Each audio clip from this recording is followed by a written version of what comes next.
পাগলামি করে, আমলে নাই, সব জাহান্নাম। আমল নাই, পাগলামি করে, পাল তুলে দে, গায় না, কথা কয় না, গায় না, মাঝি হালা করিস না, ছেড়ে দে নৌকায় আমি যাব মদিনা। গাইতেছে হইলেও উলঙ্গ হয়ে নাচতেছে আর গাইতেছে। এর কাছে এইটা রসুলের প্রেম বলে পাগলা। দইরা পিটা জেলখানায় নিয়ে যা দেওয়ার ওটা দিবে আল্লাহ। যদি আমি রসুলের আশেক না শয়তান। কিছু আছে পাগলামি করে আর নিজেরা রসুলের আশেক দাবি করতে চায়, খিচুড়ি খায় রসুলের আশেক দাবি করতে চায়, জিলাপি খায় নবীজির আশেক দাবি করতে চায়, কিন্তু প্রকৃত পক্ষে আশেক না আশেক শয়তান। আল্লাহর দরবারে লাখো কোটি শুকরিয়া যে রব্বে কারীম আমাদেরকে এই পবিত্রতম মাসে রবিউল আউয়ালে রাসূল করিম সাল্লাল্লাহু আলাইহি ওয়াসাল্লামের জন্মদিন তথা মৃত্যু দিবস, ইন্তেকাল দিবস, উভয় দিবসের যে মাস, এই মাসে রাসূল করিম সাল্লাল্লাহু আলাইহি ওয়াসাল্লামের সিরাত থেকে কিছু আলোচনা করবার শুনবার তৌফিক এনায়েত করেছেন। সকলে বলি আলহামদুলিল্লাহ। আপনাদের দীর্ঘ সময় ধরে আপনারা বসে আছেন। আমার এখানে আসার পরে মনে হলো যে আমি এই জায়গায় আরো একবার এসেছি, সম্ভবত 2 বছর আগে। তো আসলে এই জায়গাটা মাহফিলের মতো না, জোর করে আপনারা বানায় নিচ্ছেন। তো আলহামদুলিল্লাহ, জায়গা নাই, কি করবেন, এজন্য বাজারটাই এখন মোটামুটি জান্নাতের বাগান হয়ে গেছে। এটা যদিও দুনিয়ার সবচেয়ে নিকৃষ্ট জায়গা হলো এটা। নবী করিম সাল্লাল্লাহু আলাইহি ওয়াসাল্লাম বলেছেন, এই জমিনের ভিতরে সবচাইতে নিকৃষ্ট জায়গা বাজার, মানে যেখানে আমরা আছি, আর সবচেয়ে উৎকৃষ্ট জায়গা মসজিদ। কিন্তু নিকৃষ্ট জায়গাটাও কখনো কোরআনের কারণে দামি হয়ে যায়। আজকের উপস্থিত প্রমাণ হলো এটাই। এই জন্য নবী করিম সাল্লাল্লাহু আলাইহি ওয়াসাল্লাম বলেন, হাফাতুহুল মালাইকা, যেখানে আল্লাহ পাকের জিকির হয়, নবীর মুজাকারা হয়, ওই জায়গাটা আল্লাহর ফেরেশতারা চতুর্দিক থেকে ঘেরাও করে রাখে। এই সামিয়ানা যা দেখতেছেন এগুলো আপনাদের জাহেরি দৃষ্টি দেখতেছে, বাতিনি দৃষ্টিতে এই চতুর্দিকে ফেরেশতারা ঘেরাও করে রাখছে। তো আলহামদুলিল্লাহ, আল্লাহ পাকের ফজল ও করমে আমরা এই অপবিত্র জায়গাটাকে পবিত্র বানাইতে পারছি, এটাই শুকরিয়া। কি বলেন, ঠিক না? যতক্ষণ আছি মুখতাসার সময় কিছু আলোচনা হবে। আমার স্নেহের ভাই এখানে আপনাদেরকে কিছু বয়ান শুনিয়েছে, এতক্ষণ মাগরিব থেকে এই পর্যন্ত অনেকেই শুনিয়েছে, আগামীকালও শুনবেন। বাংলার তারেক জামিল যাকে বলে, নজরুল ইসলাম কাসেমি সাহেব মাদাজিল্লাহ আলী, উনি আসবেন। এই জন্য আজকের রাতটা আমরা বেশি না করে যতটুকু পারি সংক্ষেপে ছেড়ে দেব।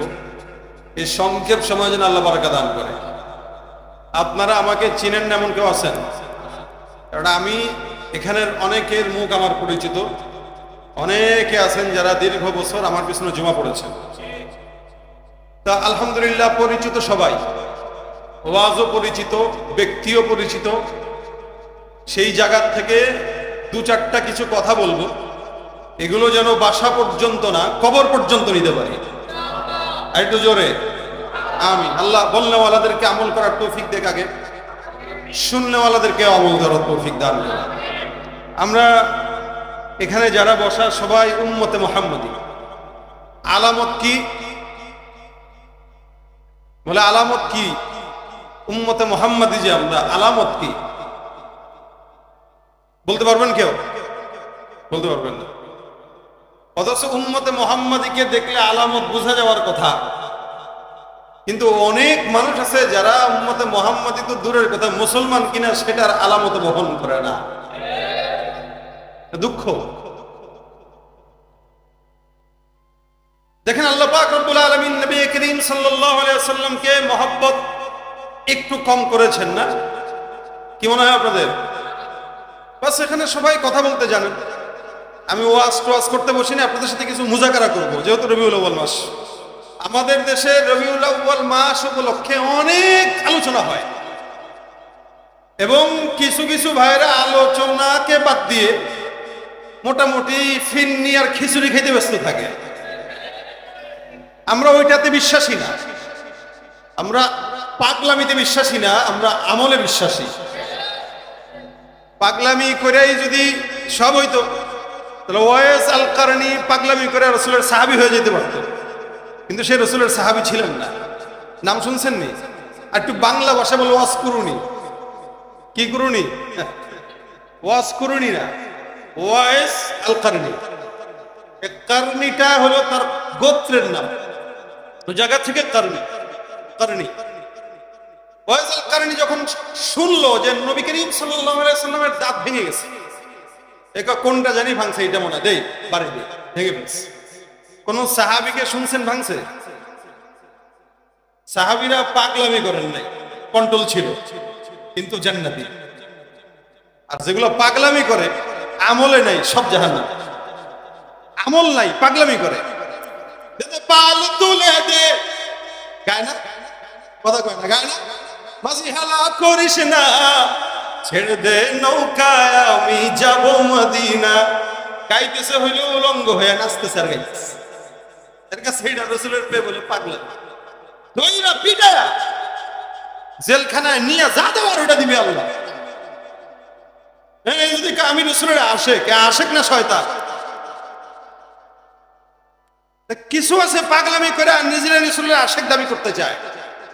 খিচুড়ি খায় রসুলের আশেক দাবি করতে চায়, জিলাপি খায় নবীজির আশেক দাবি করতে চায়, কিন্তু প্রকৃত পক্ষে আশেক না, আশেক শয়তান। শয়তান ওদেরকে বুঝ দিছে, আরে বেটা এত কিছু করা লাগে নাকি, খালি একটা ইয়া নবী সালাম আলাইকা পড়ে তো জান্নাতি। ভাই সুর তো আমাদেরও আছে, আমি টান দিলেও তো ভালো পড়তে পারবো। হুজুরে আছে কণ্ঠ শুনলেই বোঝা গেছে ওনার সুর ভালো, আমি উপস্থাপনা করছি, আমি বুঝছি ওনার কণ্ঠ ভালো, উনিও পারবে। কিন্তু এটার নাম তো আশেক না। কালেমা আমরা পড়েছি লা ইলাহা, তারপরে কি দেখেন, এই কালেমা লা ইলাহা ইল্লাল্লাহ মুহাম্মাদুর রাসূলুল্লাহ, এখানে পার্ট দুইটা। লা ইলাহা ইল্লাল্লাহ যেটা, এটা আমাদের প্রত্যেকের অন্তরেই আছে। আমরা সবাই বিশ্বাস করি আল্লাহ ছাড়া কেউ, এটা দেখানো যায়। আপনি অন্তর খুলে কেমনে দেখাবেন যে আমি লা ইলাহা ইল্লাল্লাহ বলছি? কিন্তু আপনি যে মুমিন, আপনি যে নবীর উম্মত, এটা প্রকাশ পাওয়ার জন্য লা ইলাহা ইল্লাল্লাহর পরে যেটা মুহাম্মাদুর রাসূলুল্লাহ, ওইটা আপনার শরীরের পা থেকে মাথা পর্যন্ত দেখা যাওয়া লাগবে। তার মানে আপনার দাড়ি থাকা লাগবে, তার মানে আপনার রাসূলের সুন্নাত থাকা লাগবে। আপনি রাসূলের আশেক দাবি করেন, দাড়ি কোথায়? নবীর আশেক দাবি করেন, সুন্নাত কোথায়? আশেক দাবি করেন টাকনুর নিচে প্যান্ট কেন? আশেক দাবি করেন আপনার চলাফেরা লেডিসের মতো কেন? এখন লেডিসের মতো যে যত বেশি চলে তাকে বাংলাদেশের সবচেয়ে সুপুরুষ বলে ঘোষণা করা হয়। নাম কি খান? এর নামও তো শুনলে মনে হয় কোনো কোম্পানির নাম, মানুষের নাম মনে হয়। অ্যাডলফ। বেচারারে, বেচারাকে বেচারা বিপদে আছে, এমন সুন্দর বানাই দিছে। এখন এই সুন্দরের ঠেলায় এ কি নারী হবে না হিজড়া হবে না পুরুষ হবে, এটা সে ভেবে পাচ্ছে না। এজন্য বাপের জানাজা পড়তে যায় কানতেও পারে না। কানলে যদি মেকআপ হয়ে যায়। আমাদের দেশের সুন্দরী নারীদের হালত অনেকের ক্ষেত্রে এগুলা হয়। মেয়ে মেকআপ করে কানতে পারে না, এটা ভিন্ন হিসাব, মেয়ে মানুষ করবেই। তো পুরুষ মানুষে মেকআপ করে, পুরুষ নারীদের ভাব, নারী পুরুষের ভাব, আল্লাহর কসম এটা কিয়ামতের আলামত। দাবি করতে পারে মুসলমান, কিন্তু আল্লাহর কসম সে মুসলমান হতে পারে না। এজন্য মুহাম্মদুর রাসূলুল্লাহ, এটা উপরে দেখা যাবে যে মুহাম্মদুর রাসূলুল্লাহর উম্মত দাবি করবে, তার টাকনুর নিচে প্যান্ট যাওয়ার কথা নয়। খালি নামাজের সময় গোছায় দিয়ে মসজিদে ঢুকেন আর সারা বছর নিচে, আর মসজিদে ঢুকার আগে এই পর্যন্ত উঠায় যায়। আরে কি সুন্নত ওয়ালা! এই হইল আমাদের হালে। এরপরেও আমরা রাসূলের উম্মত দাবি তো করি, দাবি দাবি সবাই করে। এই জন্য দাবির নাম কামিয়াবি। আমাদের আকাবির বুজুর্গরা বলতেন, আগার বানোগি তো বানোগি, কেউ যদি মেনে নেয় তো আল্লাহ তারে বানায় দিবে। সুবহানাল্লাহ। মানার নাম কামিয়াব। সামি'না ওয়া আতা'না, যেটা শুনবো ওটা মানবো, যেটা শুনবো এটা মানবো না, এই কথা কাফের আর বেঈমানদের কথা। সামি'না ওয়া আসাইনা, এরা বলে এক কান দিয়ে ঢুকাইছি তো গরু ছাগল যেরকম আরেক কান দিয়ে বের করে, আমাদের হাল হতো এরকম। কিন্তু ইমানদারদের হাল হলো যেটা মাথায় ঢুকায় ওইটা তার আমলে প্রকাশ পায়। এটা হলো ইমানদারদের হাল। তা আমরা এখানে নবী করিম সাল্লাল্লাহু আলাইহি ওয়াসাল্লামের উম্মত হিসেবে রাসূলের কিছু বিষয় নিয়ে কথা বলতে চাই। আমরা কি বলবো আসলে? আমার মতো নাখান্দা কিয়ামত পর্যন্ত আসবে, হাজার হাজার বক্তা আসবে, লক্ষ কোটি কোটি আলোচক আসবে, আলেম আসবে, জিবরিল আমিনের মতো হায়াতে যদি কেউ পায়, আল্লাহর কসম রাসূল সাল্লাল্লাহু আলাইহি ওয়াসাল্লামের সিরাতের বর্ণনা, প্রশংসা বর্ণনা করে কেউ শেষ করতে পারবে না। নবীর প্রশংসা বর্ণনা করতে যে আবু বকরের মতো জবান লাগবে, হাসান বিন সাহাবেতের মতো জবান লাগবে। হাসান বিন সাহাবেত নবীর প্রশংসা কেমনে করছে, আমরা কেমনে করি? হাসান বিন সাহাবেত রাদিয়াল্লাহু তাআলা আনহু এমন একজন সাহাবী, আমি যাদের উত্তরসূরি। আর হাসান বিন সাহাবেত ছিলেন কবি।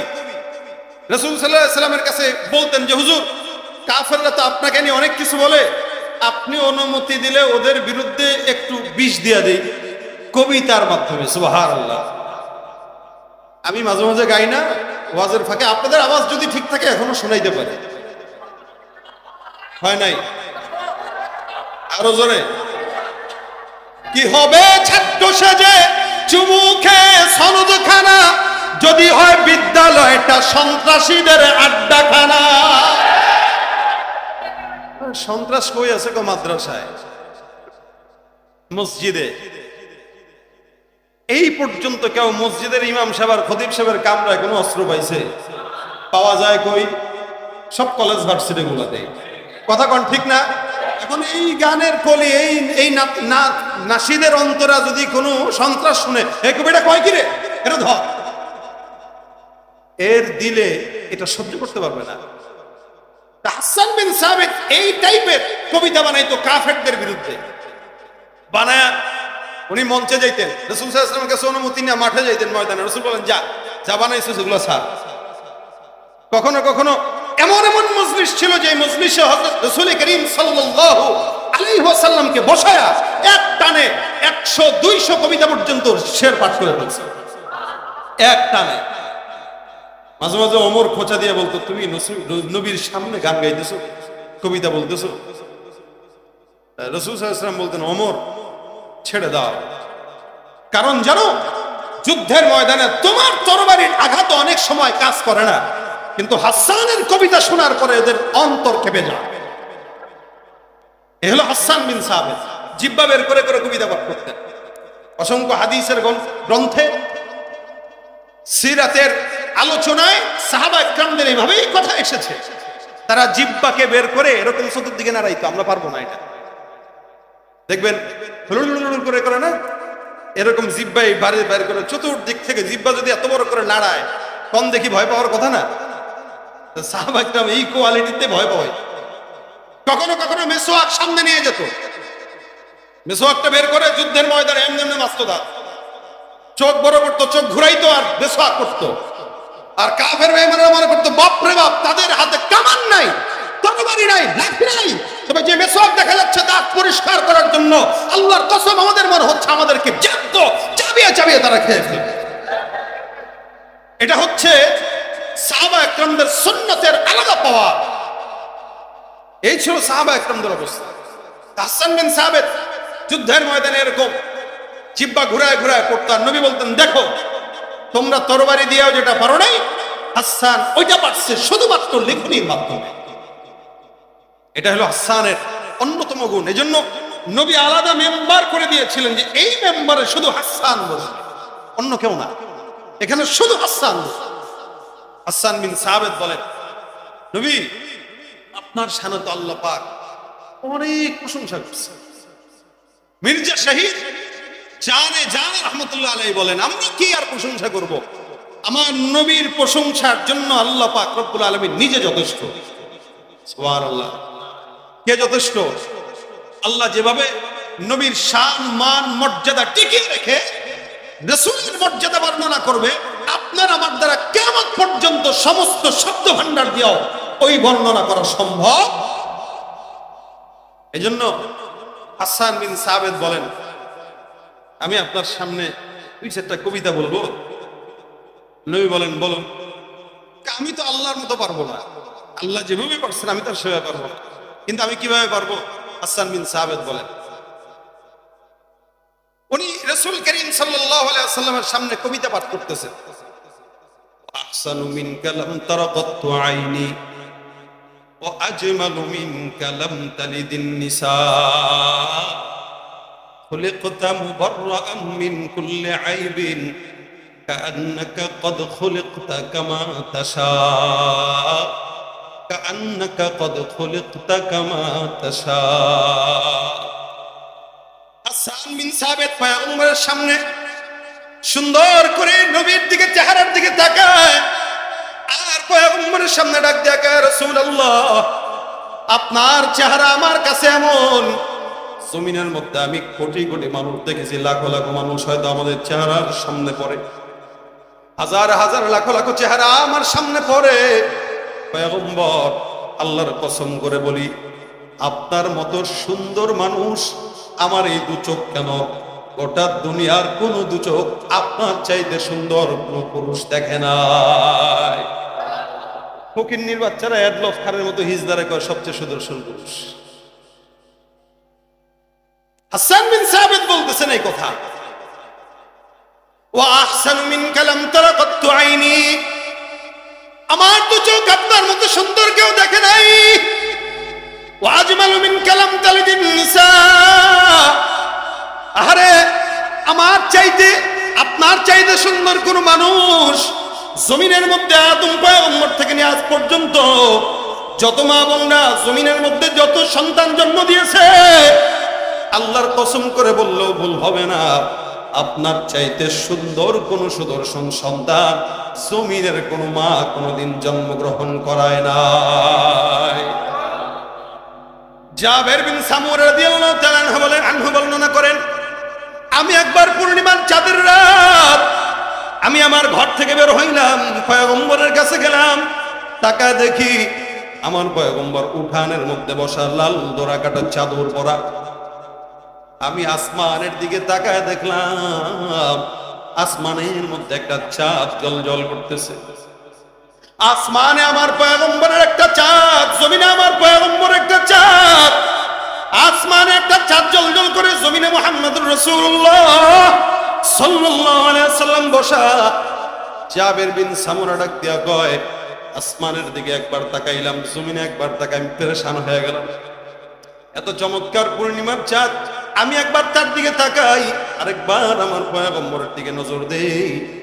আল্লাহর কসম করে বলি, আমার আসমানের ওই যে সুন্দর চন্দ্রটা আছে জ্বলজ্বল করতেছে, আবার এদিকে জমিনের মধ্যে যে চন্দ্রটা আছে জ্বলজ্বল করে আমার সামনে বসে আছে, আমার কাছে মনে হয় আসমানের চন্দ্রের চাইতে আমার পয়গম্বরের চেহারা হাজার কোটি গুণে সুন্দর। ভাইরা আমার, আম্মা জানা আয়েশা রাদিয়াল্লাহু তাআলা আনহা থেকে বর্ণনা, কখনো কখনো উনি বলেন, আমরা ঘরের মধ্যে কাপড় সেলাইয়ের কাজ করতাম, নবী করিম সাল্লাল্লাহু আলাইহি ওয়াসাল্লাম আসতেন, কখনো এমন হতো ঘরের ভিতরে কুপি নাই, আলো নাই, লাইটও জ্বলে না, কিন্তু নবী করিম সাল্লাল্লাহু আলাইহি ওয়াসাল্লাম যখন ঘরে প্রবেশ করতেন, আল্লাহর হাবিব সাল্লাল্লাহু আলাইহি ওয়াসাল্লামের আলোয় আলোকিত হয়ে আমি তাকায় দেখতাম আমার হাতের সুইটা ওই খাটের কর্নারের মধ্যে পড়ে আছে। রাসূলের চেহারার বরকতে, নবীর চেহারার বরকতে সুই পর্যন্ত খুঁজে পেয়ে যেতেন, ঘর আলোকিত হয়ে যেত। হাসান বিন সাবিত বলেন, ওয়াজমালু মিন কালাম তালিদিন নিসা খুলিকতা মুবাররাম মিন কুল্লি আইবিন কাআন্নাকা ক্বাদ খুলিকতা কামা তাশা। আমার মালিক আল্লাহ রাব্বুল আলামিন, আপনি পয়গম্বরকে জমিনের মধ্যে এমন ভাবে নাজিল করেছেন, সৃষ্টি করেছেন, আসমান নিচে জমিনের উপরে আদম পয়গম্বর থেকে আপনি পর্যন্ত হাজার হাজার লক্ষাধিক পয়গম্বর জমিনের মধ্যে আসছে, লক্ষ কোটি কোটি মানুষ জমিন থেকে অতিবাহিত হয়ে গেছে। আল্লাহর কসম, আপনাকে আল্লাহ পাক রব্বুল আলামিন সমস্ত ভুল ত্রুটির ঊর্ধ্বে একমাত্র যাকে সৃষ্টি করেছেন তিনি হলেন আপনি মুহাম্মদুর রাসূলুল্লাহ। ভাই এটার সবচেয়ে বড় প্রমাণ হইল আবু জেহেল, উতবা, সাইবা এরা পর্যন্ত স্বীকার করত মুহাম্মদ সত্যবাদী। আরে বুঝেন, আপনি এই এলাকার ভিতরে যত ভালো করে চলেন, যত জিকির আজকার করেন, দুইজন না দুইজন আপনার বিরুদ্ধে যাবে, 10 জন হলে আপনার বিরুদ্ধে যাবে। রাসূল এমন একজন লোক ছিল, মুসলমান তো দূর কি বাত, কাফের পর্যন্ত রাসূলকে আল আমিন বলতে বাধ্য। আপনি কি ব্যবসায়ী হয়েছেন, আপনার ব্যবসার ব্যাপারে সততা নাই, কিন্তু আমার নবীর সততার ব্যাপারে কোনো সন্দেহ নাই। কথা কয় না? নবীর সততার ব্যাপারে কোনো সন্দেহ, যার কারণে জাবের বিন সামকি বলে হাসান বিন সাবিত বলতেছেন আল্লাহ পাক সকল ভুলের ঊর্ধ্বে আপনাকে বানিয়েছে, সব ভুলের ঊর্ধ্বে, কোনো ভুল নাই। কিন্তু ঘটনাটা লাগছে ব্যাস কোন জায়গায় জানেন? নবী যখন 40 বছরের পরে দাওয়াত দেওয়া শুরু করলেন তখন। কেন? কারণ চতুর্দিকে সব কাফের, মাঝখানে রাসূল একা আল্লাহর নবী। এখন চতুর্দিকে যখন 1000 মানুষ কাফের, আর এদিকে নবী একা একজন আল্লাহর নবী, সে যখন একা দিনের কথা বলে একটু প্যাঁচ লাগাটাই স্বাভাবিক। মনে করেন স্বাভাবিক, এখানে আপনারা যারা আছেন সবাই বলতেছেন না এটা আজকে এটাই হবে, আমি বললাম না ভাই এটা এটা না এটা এটা, আপনারা কেউ হুজুর আপনার মাথা ঠিক নেই, আপনি একটু চিন্তা ভালো মতো করেন, কারণ আপনাদের স্রোতের বিপরীতে আমি কথা বলতেছি। এখন আমি একা বলে আপনারা সবাই মনে করতেছেন আমি পাগল। বিষয়টা এরকম না। নবী করিম সাল্লাল্লাহু আলাইহি ওয়াসাল্লাম সারা বিশ্বের ভিতরে তখন একা একজন নবী, যার আল্লাহ পাক যাকে নাজিল করেছেন নবী হিসেবে, মুহাম্মাদুন আবা আহাদিম মির রিজালিকুম ওয়ালাকিন রাসূলুল্লাহ, কোন পুরুষের পিতা না, তিনি আল্লাহর রাসূল এবং তিনি আখিরি নবী। এই কথা যখন মানুষের সামনে প্রকাশ করা শুরু করলো, এখন সবাই কয় মুহাম্মদ কি পাগল হয়ে গেছে। রাসূল বলে আরে আমি পাগল না, আমার বিশ্বাস কর। এরা বলতেছে না তুমি পাগল, কারণ এখানে মক্কার বড় বড় লিডাররা আছে, এরা বুঝে না, তুমি বেশি বুঝো। তুমি এতিম মানুষ, গরিব মানুষ, পড়ালেখা জানো না, টাকা পয়সা নাই, মা বাপ নাই, আসছে নিজেরে নবী দাবি করতে। আল্লাহ যদি নবী কাউরে পাঠাইতো, কোনো ফেরেশতারে পাঠাইতো বা আবু জাহেলরে বানাইতো, তো তোমার মতো গরিবরে কেন বানাবে? প্রশ্নটা এই জায়গায় দেখেন। অথচ একজন গরিব ধনীর 500 বছর আগে জান্নাতে যাবে। আরো জোরে বলেন সুবহানাল্লাহ। যারা গরিব মিসকিন আছেন, টেনশনের কোনো কারণ নাই, আল্লাহ পাক আপনাদেরকে গরিবদেরকে ধনীদের 500 বছর আগে জান্নাতে নিয়ে যাবে। আমার রাসূল গরিব ছিলেন, আমরা গরিব হইতে পছন্দ করি, অপরের টাকা চুরি কইরা, দুর্নীতি কইরা, চাঁদাবাজি কইরা বড় লোক হওয়ার চাইতে রিকশা চালায় খাওয়া ভালো। এই বুঝাবে কে? নবী একা শুধু দিনের কথা বলার জন্য আবু জাহেল পাগল বলে, উতবা পাগল বলে। দেখেন আল্লাহ পাক কতটুকু মর্যাদার সম্মান দিলেন। এই সম্মান আর মর্যাদা টিকায় রাখার জন্য আল্লাহ পাক রব্বুল আলামিন সূরা নাজিল করে ঘোষণা দিচ্ছেন, নুনুল কলামি ওয়া মা ইয়াসতুরুন। আল্লাহ বলেন কলমের কসম, কলম যা যা লিখলো তার কসম। এবার আসেন হাদিসে আল্লাহর নবী বলেন, এই দুনিয়া সৃষ্টি করার 50,000 বছর আগে আল্লাহ পাক রব্বুল আলামিন একটা কলম নাজিল করেছেন। যেই কলমটাকে আল্লাহ পাক রব্বুল আলামিন নাজিল করে দুনিয়ার সমস্ত নিজাম লিখে দিয়েছেন। আল্লাহ পাক রব্বুল আলামিন বলেন, সারা দুনিয়ার কসম, এই কিতাব, হাদিসের কিতাব, বুখারীর কসম, কোরআনের কসম, নাসাইয়ের কসম, তিরমিজির কসম, আবু দাউদের কসম, মুয়াত্তা ইমাম মুহাম্মদ মালিকের কসম, সারা বাংলাদেশের মানুষের কসম, আমেরিকার মানুষের কসম, গোটা দুনিয়ার কসম। আল্লাহ পাক বলেন ওয়াল কলামি ওয়া মা ইয়াসতুরুন, সব কিছু কলম লিখলো। এই সব কিছুর কসম খেয়ে আল্লাহ পাক রব্বুল আলামিন বলেন, আমি আল্লাহ পাক রব্বুল আলামিন বললাম, যারা আমার পয়গম্বরকে পাগল বলো, আমার নবী পাগল না। যারা পাগল বলে তারা পাগল, তাদের বাপ দাদা 14 গোষ্ঠী পাগল। নবী একা পাগল না, সারা সবাই পাগল। দেখেন এদের বিপরীতে কিন্তু নবী একা, 1000 কাফেরের বিরুদ্ধে নবী একা। ওই একা মতামত ভিন্ন হওয়ার কারণে সবাই মনে করতেছে কি পাগল। হাকিমুল উম্মত আশরাফ আলী থানভী রাহমাতুল্লাহ আলাইহি চমৎকার একটা ঘটনা এক কিতাবে বর্ণনা করছেন। উনি বলেন, কোনো এক দেশে এক রাজা, প্রজা হঠাৎ করে জানতে পারলো গণকের মাধ্যমে। কি বলো? অমুক দিন বৃষ্টি হবে, ওই বৃষ্টির পানি যদি কেউ খায় পাগল হয়ে যাবে, যারা খাবে তারা কি হবে? পাগল হয়ে যাবে। গণনা করে করে কেমনে কেমনে কেমনে কেমনে বুঝছে, পাগল হয়ে যাবে। এখন আল্লাহ মেহেরবান, গাধা পালোয়ান একটা কথা আছে, আবহাওয়াবিদরা বলে যে আগামী 24 ঘন্টার ভিতরে এই হইতে পারে। হয় কি সব সময়? ব্যতিক্রম হয়, হইলে কয় আমরা বলছিলাম না। এই গাধা পালোয়ানটাও বলতেছে আগামীকালের বৃষ্টির পানি যে খাবে ও কি হবে? পাগল হয়ে যাবে। রাজা মশাই পেরেশানিতে পড়ে গেছে, বৃষ্টির পানি ছাড়া আমরা খাবো কি? তখন তো আর সাবমার্সিবল ছিল না, টাকা ওয়াসাও ছিল। ওয়াসার পানি খায়েন না, খবরদার। যে অবস্থা, বৃষ্টির পানি ভালো, এটা আল্লাহ পাক নিজে দেয়। আমরা প্রয়োজনে বিভিন্ন জায়গা থেকে পানি সংগ্রহ করে রেখে দেব। বৃষ্টি যখন শেষ হবে, একদম সব কাঁচায় কুচায় শুকায় যাবে, তখন আমরা পানি খাবো। হ্যাঁ, বুদ্ধি ভালো, ঠিক আছে। বৃষ্টি আসলো, সবাই মিলে বৃষ্টির পানি খাইল। বাস আল্লাহর রহমতে সব এখন আবল তাবল বকা শুরু করে দিন। মানে কি? পাগল। যারা যারা বৃষ্টির পানি খাইছে, অর্থাৎ এই এলাকার অত্র অঞ্চলের সব পাগল। ভালো আছে কয়জন? কথা কয় না। বাদশাহ উজির, এই দুইজন মিলে খালি ভালো আছে কোনো মতে আল্লাহর রহমতে। এখন বাদশাহ কয়, খিরে মন্ত্রী পরিষদের অবস্থা যে বেগতিক, জিজ্ঞেস করলে ভালো আছিস নি? কাব্বায় ভাত খাইছে। তোর বউ কেমন আছে? তোর বউ আমার বউ কইছি নাকি? বুঝেন না, পাগল যেমনে কথা কয়, সব পাগল। আজই পাগল, ডানে তাকাইলি পাগল, বামে তাকাইলি পাগল, সামনে তাকাইলি পাগল। এখন বাদশা কয়, তোরা বৃষ্টির পানি খায় পাগল হইছস? উজিরে কয়, কি করা যায় রে, সব তো পাগলের পাল্লায় বললাম। উজির পরের দিন এসে সংবাদ শোনায়, এই রাজা মশাই বলে, কি বাইরে তো বিশাল বড় আন্দোলন। কত জুলাই? কথা কয় না।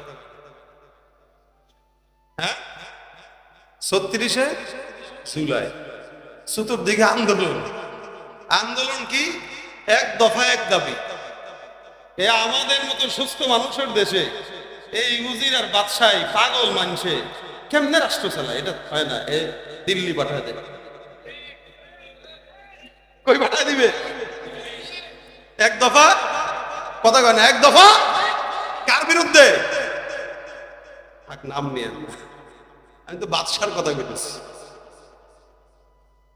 বাদশা কয়, কি চতুর্দিকে সব আন্দোলন করতেছে, আমরা নাকি পাগল? চতুর্দিকে সব পাগল হয়ে গেছে, আমাদেরকে পাগল বলে কে? কই সব পাগলের পাল্লা যে আমরা দুইজন পড়ছি, এদের চোখে আমরাই পাগল হয়ে গেছি। আমি যতই কই যে আমি ভালো, এরা কেউ বিশ্বাস করবে না। বাদশা কয়, উজির তাহলে একটা কাজ করো, বৃষ্টির পানি কাঁচায় মাচায় কারো থেকে নিয়ে কিছু পাওয়া যায়, একটু নিয়ে আসুন। এই পাগলের দেশে থাকার চাইতে পাগল হওয়াই ভালো। এই রাজা মশাই একা পাগল হওয়ার এই পেরেশানি কেন? কারণ সে একা সুস্থ, কিন্তু পড়ে গেছে পাগলের মাঝখানে। সবাই মনে করতেছে সে পাগল। মক্কার সব বেঈমান পাগল। রাসূল সাল্লাল্লাহু আলাইহি ওয়াসাল্লাম পড়ে গেছে পাগলের মাঝখানে। এখন এরা মনে করতেছে রাসূল পাগল। আসলে কি নবী পাগল না এরা পাগল? যারা বলেন নবী পাগল না, তারা পাগল। এজন্য স্রোতের বিপরীতে কোনো একজন যদি হকের পক্ষে থাকে, সারা দুনিয়ার মানুষ তার বিরুদ্ধে গেলেও হক যেখানে, ওই হক সবাই মানতে পারলেও সত্য, না পারলেও সত্য। হকের পক্ষে যে থাকবে, বিজয় তার অনিবার্য। ঠিক কিনা ধরে কর? এজন্য হকের পক্ষে থাকবেন তো ইনশাআল্লাহ। আল্লাহ কবুল করুক, যারা বলেন আমিন। ভাইরা আমার, ইমাম আযম আবু হানিফার আরেকটা ঘটনা মনে পড়লো, বলি শুনেন। ইমাম আযম আবু হানিফা রাহমাতুল্লাহ আলাইহির ওস্তাদ, একদিন উনি বিপদে পড়ছেন এক কথা বইলা। বিয়ে করছেন তো আপনারা? কারা কারা করছেন হাতটা তুলে দেখা। মাশাআল্লাহ, অনেকেই করছেন। অবিবাহিতদের সাথে এগুলো কোনো আলোচনা নেই। তা আবু হানিফা রাহমাতুল্লাহ আলাইহির ওস্তাদ বিয়ে করছেন, মুরব্বী মানুষ হয়ে গেছে। অনেক সময় ওস্তাদের যে ছাত্র আপডেট হয় না, আপডেট ছাত্র হয়ে গেছে ইমাম আযম আবু হানিফা। তাতে তাবেঈ। ওনার ওস্তাদ বলতেছে, বাবারে এই তোর আম্মা জানের সাথে আর পারি না, খালি এলোমেলো করে। আজকে রাগের ঠেলায় বলে দিছি যে ফজরের আগ পর্যন্ত, এশার পরে তোর আম্মা জানের সাথে আমি একটু গল্প সল্প করবো, প্রেম প্রীতির, আমার সাথে কথা কয় না। তা আমি রাগের ঠেলায় বলছি, যদি ফজরের আগ পর্যন্ত কথা না বলো তুই তালাক। ফজরের আগ পর্যন্ত কথা না বললে আন্দাগুন্দা তালাক বললেন। আমাদের দেশে এখন তালাকটা অনেক বেশি সহজ হয়ে গেছে। আর যদি মোটামুটি একটু কি কি খায় খায় খায় এসে, তাহলে বউরে আম্মা ডাকা শুরু করে। সেদিনে এক সংবাদে দেখলাম একজন বলতেছে, আমি আমার মায়ের মতো বউ পাইছি। বুঝছেন না অবস্থা? মায়ের মতো বউ পাইছি। বউরে কখন যে আম্মা বানায় দেয় নিজেরও হুঁশ নাই। তো হযরত তার বিবিরে বলে দিছে, শর্ত ফজর পর্যন্ত যদি কেউ তুমি আমার সাথে কথা না বলো তাহলে তালাক। কিন্তু টেনশনে পড়েছে। বউ কয়, সুযোগ পাইছি, তোর মতো বুড়ার ঘর যে এতদিন ধরে করতেছি এত বেশি, আজকে জিন্দিগি তো কথা বলবো না। ফজর হোক, 2 ফজর হোক, কথা তোর সাথে। এখন কই যাবে কই যাবে, কয়েকজন হুজুরের কাছে দৌড়াইছে, এই বাবারে কস না কি, সবাই বলে তালাক। কারণ ফজর পর্যন্ত কথা না বলে তো তালাক, শর্ত দিয়ে দিছে। মনে করেন 100 হুজুরের কাছে গেছে, 100 হুজুরই কয় কি তালাক। হুজুর তো সবাই, সব কি আর এক? ও চিন্তা করে, ছাত্র তো আমার সবার পর একটা আছে, সবগুলা যেখানে ফেল, আসুল্লাহর কাছে সেখানে যাব। ইমামে আজম আবু হানিফার কাছে দৌড় দেয়, ও বাবা, বলে কি বিপদে পড়ে গেছি, তোমার আম্মারে বলছিলাম ফজরের নামাজের আগ পর্যন্ত, আজানের আগ পর্যন্ত কথা না বললে রাত্রে তালাক। বেচারা যখন আর কথা কয় না, আমার সঙ্গে রাত 3টা বেজে গেছে, আমার 2 ঘন্টা বাকি, কি করব, টেনশনে পড়ে গেলাম। ইমামে আজম আবু হানিফা বলে, যান টেনশন ছাড়া সুন্দর করে বাসায় যায়, নাকে তেল দিয়া ঘুমান, ইনশাআল্লাহ আপনার বউ তালাক হবে না। সবাই একদিকে একদিকে, আজীব না? সব হুজুর বলতেছে তালাক, একা কয় তালাক না। তাহলে কি আবু হানিফা পাগল? একা না, সবার বিপরীতে সেও তো একা, তা তো পাগল হওয়ার কথা। তার মানে বোঝা গেল একা থাকলেই পাগল বলা চলে। আবু হানিফা রাহমাতুল্লাহ আলাইহি বলেন, কোনো টেনশন ছাড়া ঘুমান, আপনি পাগল, আপনার বউ তালাক হবে না। রাত অনেক হয়ে গেছে, 4টা বাজতে চললো, এখন আসে না। ইমাম আজম আবু হানিফা বলছে, যান আমি আসবো, আর আসার কোনো নাম নাই। কি করবে? আল্লাহর বান্দা এবার জিকির আজকার শুরু করে দিয়েছে, আল্লাহ রে এটা হেদায়েত দিও আল্লাহ। এ কইছে আমার কাছে আসবে, বউটা যদি বুড়া বয়সে চলে যায়, রান্না করে দিব কে, খাবো কি আর? এই বুড়া বয়সে টেনশন এটাই, বউ লাগে খালি খাওয়ার লেগে, ঠিক না? বুড়া মানুষ আর কি, বউ একটা না থাকলে রান্না করে দিবে কে? পেরেশানির ভিতরে পড়ে গেছে। এদিক দিয়ে ইমাম আজম আবু হানিফা রাহমাতুল্লাহ সুন্দর করে আসছে। আয়েশা উনার যে ওস্তাদের বাসার পাশে একটা ছোট্ট ছাপটা মসজিদ, মসজিদের সামনে দাঁড়া আল্লাহু আকবার আল্লাহু আকবার আযান দেওয়া শুরু করে দিচ্ছে। হ্যাঁ হ্যাঁ, ওস্তাদে কয়, কিরে কেমন বড় শয়তান। আমি তারা বললাম যে আমার বউ বাসা, আর ও ইচ্ছা করে আযানটা দিয়ে দিল, বউ তো শেষ। এখন আমার কি হবে? পানি এনে দিবে কে, রান্না করে দিবে কে, কাপড় ধুয়ে দিবে কে? টেনশন, দাঁড়া তুই আজকে লাঠি নিয়ে বের হবে হবে ভাব। আমি তোরে বললাম বউ টিকাইতে, তুই ইচ্ছা করে আমার বউটা ভাঙলি। বাড়ির পাশে মসজিদে এসে আযান দিয়ে দেয়। ইমাম আজম আবু হানিফা রাহমাতুল্লাহ আলাইহি আযান দেওয়া শেষ, ঘরের সামনে টাকা দিয়ে দেখে হুজুরের লাঠি নিয়ে দাঁড়াচ্ছে। হুজুর, আরে তোরে যারা খাইছে, তোরে কি আমার বউ তালাক দেওয়ার জন্য পাঠাইছি? তোরে বললাম তুই আমার বউরে সেভ কর, তালাকটা যেন না হয়। তালাক তো হয় নাই। আর বউ পাশ থেকে কয়, আলহামদুলিল্লাহ, এই গাঠি মাটি সব গোছাইছি, আপনি ভালো থাকেন, আর আমার ডিস্টার্ব করেন। সব কিছু নিয়ে রেডি যাবে কই? কই যাবে? এই বেডিদের একটা স্বভাব না, বাবার বাড়ি দৌড় মারতে চায় খালি। ইমাম আজম আবু হানিফাকে আম্মা যান সুন্দর করে ঘরের ভিতরে যা। কেন? তালাক তো। না না, এটা আমি তাহাজ্জুদের আযান দিছি, ফজরের আযান। সুবহানাল্লাহ ভাই। আচ্ছা বলেন তো ইমাম আযম আবু হানিফা একা ছিল না দোকা ছিল? একা ছিল না, তাই মানে কি সে পাগল? মুহাম্মদুর রাসূলুল্লাহ একা ছিল। জিন্দেগিতে সমস্ত দুনিয়ার মানুষ যদি তাকে বলে পাগল, আল্লাহ বলেন মা আনতা বিনিআমাতি রাব্বিকা বিমাজনুন।